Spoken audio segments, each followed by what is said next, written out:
Halo semua, perkenalkan saya mahasiswa dari Universitas Timor, khususnya Prodi Kimia semester 5. Baik, saya atas nama Sanci Ulmin Cebani dengan NPM 52200038. Di sini saya akan mempresentasikan hasil review jurnal yang sudah saya kerjakan untuk memenuhi tugas dari mata kuliah Kimia Organologam dengan judul Analisis Kandungan Logam Berat pada Tumbuhan Mangrove sebagai Bioindikator di Teluk Bima. Yang pertama, pendahuluan. Mangrove sebagai vegetasi endemik yang hidup di antara transisi daerah laut dan daratan di kawasan pesisir. Keberadaan hutan mangrove menjadi penting sebagai sabuk hijau bagi area pesisir dan sekitarnya.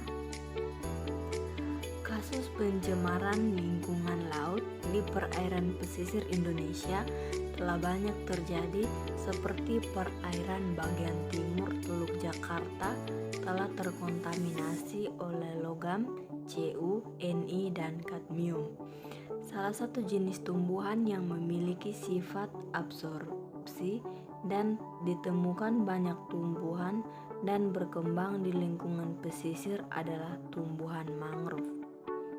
Mangrove juga merupakan tumbuhan yang dapat berfungsi sebagai agen bioremediasi alami karena secara alami mangrove dapat menyerap kandungan logam berat di dalam seperti Fe, Mn, Cr, Cu, Co, Ni, Hb, Zn, dan kadmium. Dan fungsi ini disebut sebagai biosorpsi. Akar-akar mangrove yang kokoh akan dapat menangkap sedimen dan mencegah abrasi. Selain itu, mangrove pun dapat berperan sebagai pelindung dari gelombang pasang yang biasanya seringkali dihadapi mereka yang tinggal di dekat laut. Konsep bioindikator sebenarnya salah satu metode untuk menilai keberadaan logam berat sebagai bahan pencemaran di lingkungan perairan. Hal ini disebabkan karena lingkungan laut sebagai muara atau sasaran pembuangan limbah sehingga mudah tercemari oleh logam berat seperti merkuri, timbal, dan kadmium. Dalam hal ini, selain tumbuhan, beberapa jenis hewan makroinvertebrata dapat menjadi indikator telah terjadi pencemaran. Baik, tujuan menjawab kembali rumusan masalah. Yang berikut metode penelitian. Yang pertama, siapkan alat dan bahan. Yang kedua, sampel akar mangrove dan daun mudah diambil pada saat air laut surut dengan menggunakan tangan atau alat pemotong. Sampel diambil langsung secara acak, masing-masing stasiun sebanyak 5-10 potongan akar dan 10-20 helaian daun pada setiap lokasi pengambilan sampel. Selanjutnya, sampel dimasukkan ke dalam kantong plastik dan kemudian disimpan dalam kotak sampel.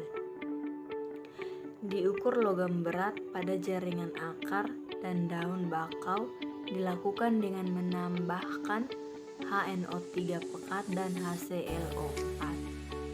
Dipanaskan pada suhu 60-70 derajat Celcius selama 2-3 jam sampai larutan jernih. Kemudian sampel siap diukur dengan AAS menggunakan nyala udara asetilin. Yang berikut hasil dan pembahasan. Tabel pertama dapat kita lihat pada slide. Kandungan logam berat Pb pada akar dan daun mangrove di Teluk Bima dapat mendeskripsikan kemampuan tumbuhan mangrove dalam mengabsorpsi logam berat. kedua, kandungan logam berat kadmium pada akar dan daun mangrove di Teluk Bima. Dapat kita lihat pada slide. Selain logam berat timbal, pada penelitian ini juga dianalisis kandungan logam berat kadmium. Kandungan logam berat kadmium pada organ mangrove adalah indikator tumbuhan mangrove dapat berperan sebagai bioindikator. Tabel 3, rata-rata konsentrasi logam berat Pb dan kadmium pada organ, daun dan akar mangrove pada lokasi Palibelo dan lokasi Amahami di Teluk Bima. Baik, dapat kita lihat pada slide. Kadar Pb pada daun Sononeratia alba berkisar dari 3,38 ppm dan 4,1 ppm, sedangkan pada akarnya berkisar 4,0 ppm dan 4,3 ppm.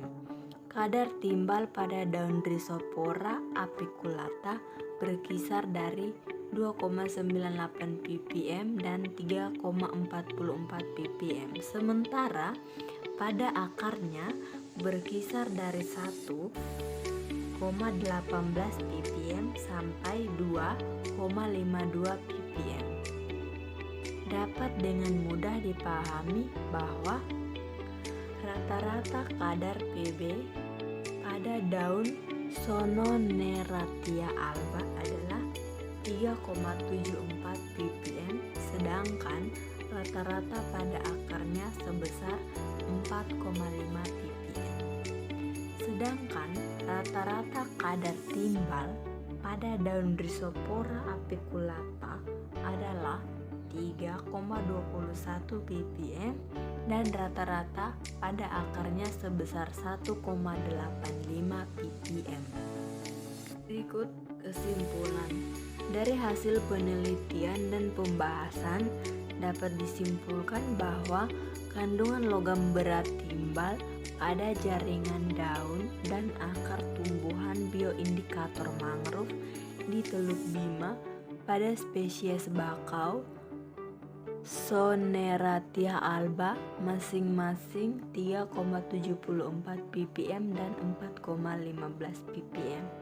Selanjutnya, kadar logam timbal pada jaringan daun bakau kecil Rhizopora apiculata sebesar 3,21 ppm dan pada akarnya sebesar 1,85 ppm.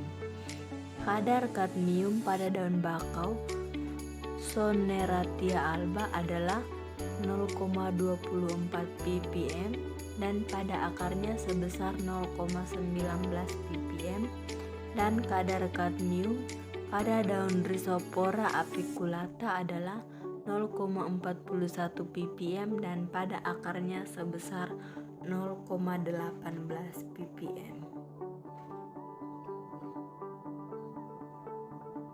Baik, inilah hasil presentasi dari PPT saya. Sekian dan terima kasih.